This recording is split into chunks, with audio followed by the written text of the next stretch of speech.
Hey guys, welcome back to our study, Unchained, Living Free from Surprisingly Common Addictions. This week, we're discussing Chapter 8, How to Be Bad While Being Good. This chapter deals with the difficult topic of self-righteousness, where we become so consumed with being good that we forget to do what is good. We'll be looking at 3 identities of self-righteousness: the actor, the adder, and the approval seeker. By embracing the gift of righteousness through Jesus, we can be free from these identities. So let's find out how.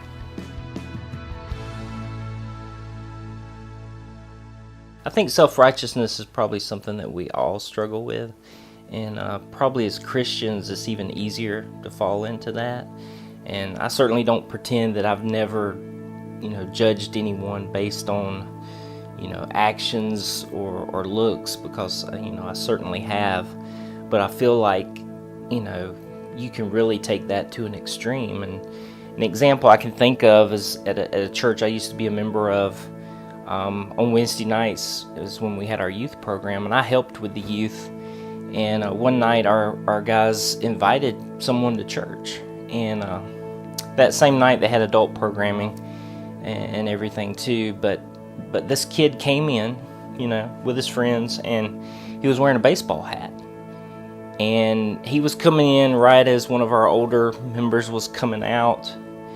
And that guy actually grabbed him and said, "Hey, you do not wear a hat inside this church." And he was visibly stunned that this had happened, that, this person had got a hold of him and said that. And my friend, who also worked with the youth, took that man aside and said, "Hey, this kid's a visitor. He's never been here before, and now he's probably never going to come back."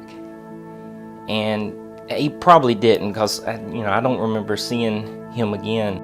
The examples don't have to be that extreme. It can be pretty simple. I know growing up, and I know many people have heard the phrase "bless their heart." You make a little comment and you say "bless their heart," and that "bless their heart" mentality, that's us thinking that we're on a different level. And as Christians, we should hold ourselves to a higher standard, but we can't view others as below us, or judge actions or looks. And I know it's really hard to do.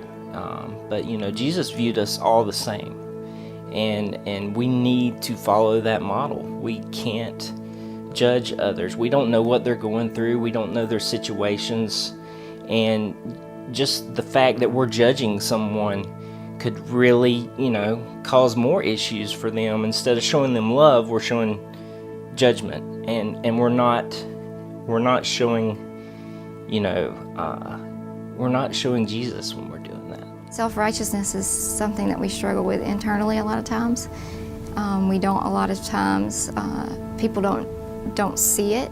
I am a pastor's kid, and I grew up in the church with my dad pastoring, and I saw a lot of things. And one of the things that I remember growing up was when we entered our youth group, they would start giving us leadership responsibilities in the church.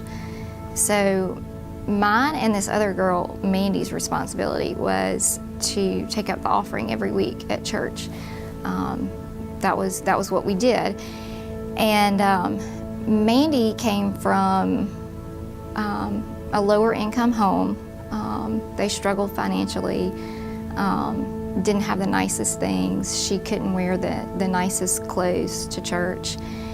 And after church one Sunday, one of the women in the church came up to my dad and said, "You really need to go and talk to Mandy. She doesn't look good up there. She just doesn't look good taking up the offering. Her clothes are, they look cheap. And I just don't think she's representing our church well up there."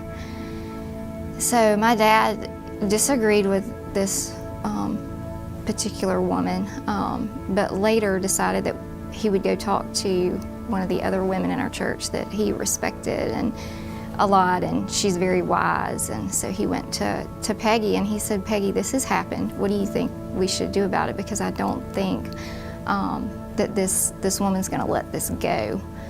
And Peggy said, well, we're going on a shopping spree is what we're doing.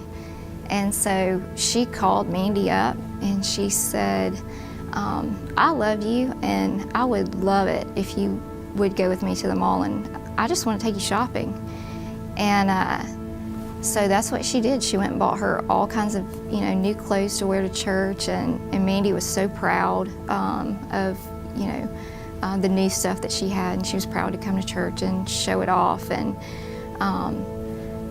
that stuck out to me and made an impression on me just in my whole life. I think back on that, and a lot of times now I'll ask myself the question, are you being like Peggy in this situation, or are you being like Julie in this situation?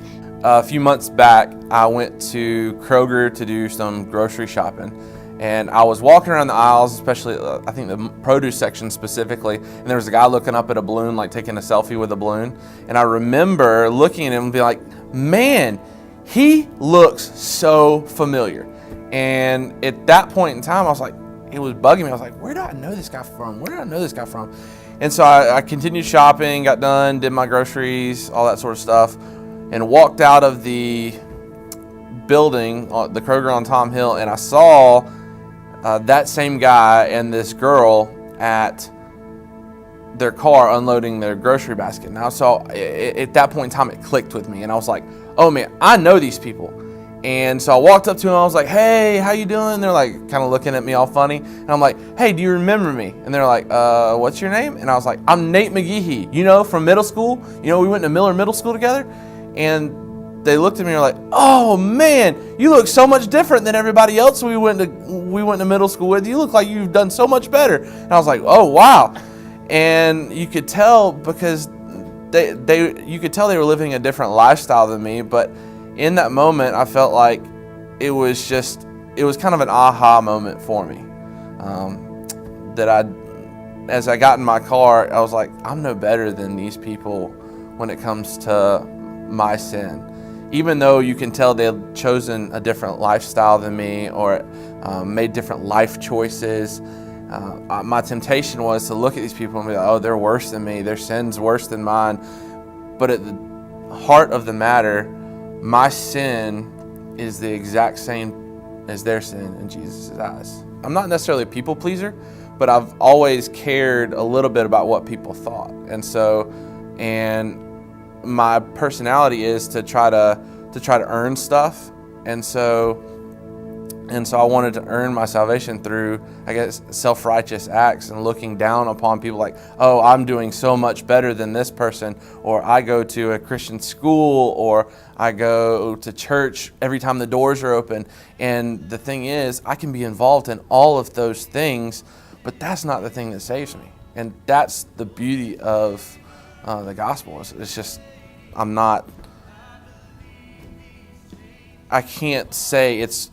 I can't look down on somebody and say I've been any better than you in Jesus' eyes, because I'm not.